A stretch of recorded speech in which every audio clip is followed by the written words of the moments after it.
And so welcome to the game of life. Here we got you. You're going to go into debt in order to get some training so that you can get a job, so you can get some stuff, so you can continue to survive. Hey guys, Matt McKeever here, and so today I wanted to talk to you about the subject of how money works. As well, I'm hoping to show through some simple diagrams the different type of relationships people have with money, as well as document for you why it's so important that you start having a good relationship with money and why you start taking control of that relationship with money. So let's just get into it. So here's you. And so in order to survive, you're going to need some stuff. And so this stuff's going to be made up of food, clothing, shelter, all the stuff you need to survive in society, really. So in order to get that stuff, most people at the beginning of their lives either rely on their parents or the state to provide for them. So for the first 18 years, you're covered. You got it good. All the stuff you need is being provided for. But at some point in time, the free ride's over. At that point in time, it's either important that you either get some training or you join the workforce immediately in order to start being able to buy or provide for your own stuff. So at some point in time, you're going to realize that you need a job or some source of income in order to start providing for your stuff. So usually around the age of 18, people are forced with a decision. Either they can choose to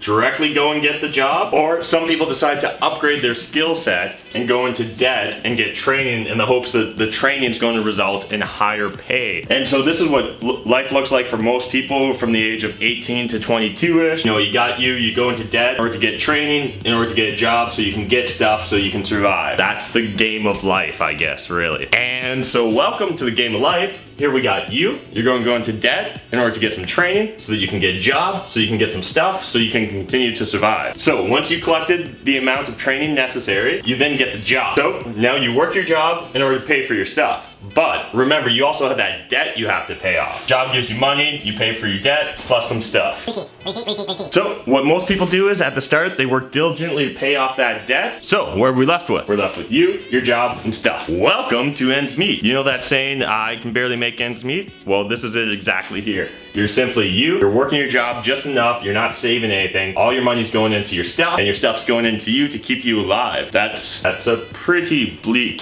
future, and this is what a lot of people's future look like just because they're not thinking, because they're not saving. If, however, instead of spending all your money on stuff in order to go into you, if instead you use some of that proceeds from your jobs to buy assets and use those assets to generate more assets, what can then end up happening is your assets start producing similar to your job, and they start providing some of your stuff now. So you can see now we've got this little cycle going on. We have a second circuit here going. And so the goal with this model is actually get to the point where there's no more job. And so if you continue to live below your means, if you continue to work your job and invest the difference into assets, those assets will eventually produce enough money that it'll provide for all your stuff, meaning you can completely cut out this part of the cycle, the job. Then you can either just work to get more assets, which will allow you to get more stuff, or you can just do you. What ends up happening to a lot of people though is either maybe they don't get that job initially, or maybe just the amount of stuff they require is even more than what their job can provide for. And so what ends up happening is they go further and further into debt. And so what happens is you end up working your job, but then your job's just working to pay your debt, which isn't even enough, so you end up getting plus more debt, and you keep needing more and more debt in order to get the stuff that you require. And so if you actually understand this diagram, if you actually get this, right now you should have a burning desire to accumulate as many assets as possible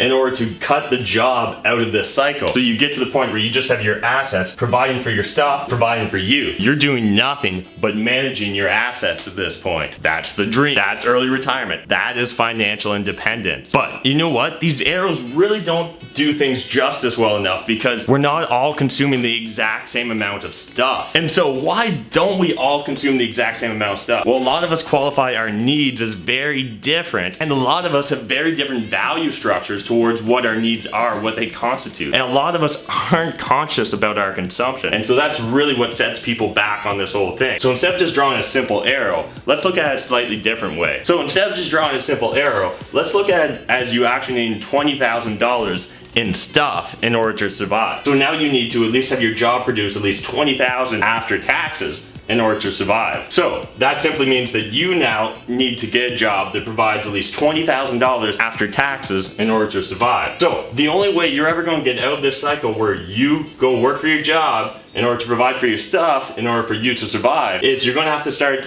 earning more money than $20,000. And so you can go about creating that surplus in a multitude of different ways. You can get a side hustle, you can get more training in order to get a better job, you can simply try and get a raise, a promotion, and so there's all sorts of different ways to improve your earnings. Okay, so let's say you get out of school and instead of actually getting a job that creates $20,000 revenue for yourself, you actually have $30,000. Now you have two choices really that you can make here. But when you get that $10,000 raise, once you start earning $30,000, you really have a choice. You can either increase your consumption, in which case we need to allocate all of our revenue to this arrow, or you can start siphoning off some of that money to assets. Then what you can do with these assets is either they can start reinvesting in themselves, where all the excess money and earnings you're making from your assets keep reinvesting upon themselves until this gets to the point where you're able to provide that $20,000. And so then once you reach that $20,000, again, you're faced with a choice. You can either get rid of the job at this point and your assets will provide for your stuff, which provides for you,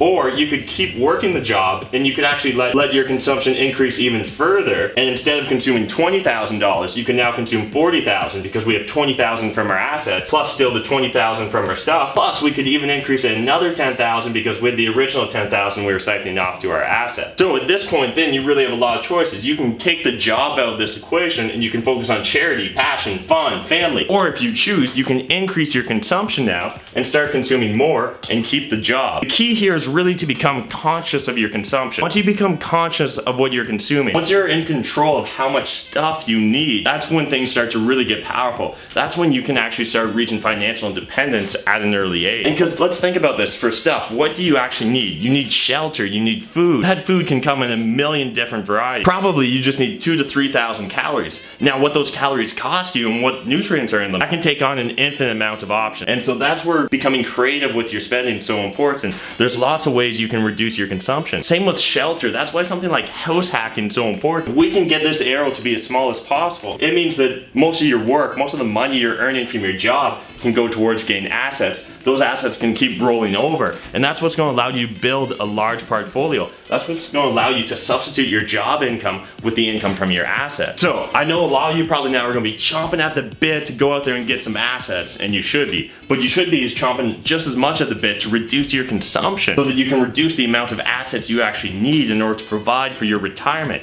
in order to provide for your break-even point. And so what I'm saying here is I'm not saying that you have to reduce your consumption as much as possible. I'm just saying you need to become truly conscious of what that consumption's costing you and the amount of effort you need to take at your job and how much you need to work in order to provide for that stuff just so you can survive. You need to really start looking at the stuff you consume as just a means to survival. The stuff you consume shouldn't be who you are as a person. Your entire ego, your entire concept of self shouldn't revolve simply around your consumption level or the amount you're consuming. So let me know, what did you think? Did this make sense? I'm hoping that at least half of you are just pumped now to reduce the amount of stuff you need in order to survive so you can go out there, get the assets, and get control of your life. The other half are probably just like nodding your head like, yeah, of course, that's the only way it could be. I know when I originally started really understanding this concept, it felt like a light switch went on and just my mind was blown. And so this is really, start thinking systematically about your approach to who you are, and what you're consuming. And so one last thing, what should these assets be that are going to start producing the income so you can get your stuff? Honestly, it could be anything. It could be stocks, it could be real estate, it could be private businesses, it could be content businesses. There's a multitude of different ways to do it. You know, on my channel, a lot of the ways I document relate to real estate and lending, but that's just one of many ways to make money. The key is you just need to create those assets where are going to produce a return for you so you can start to get your stuff for free. So you can start getting your stuff without needing that pesky job. Who's got time for that? So yeah, if you enjoyed this video, smash that like button as always. I'm Matt McKeever. YouTube wants you to check out the videos down below, and until next time, remember, making money's a team sport. There's more than enough money out there for us to all make it, but if you're not saving it, I mean, like, what's the point, guys? Thanks, bye!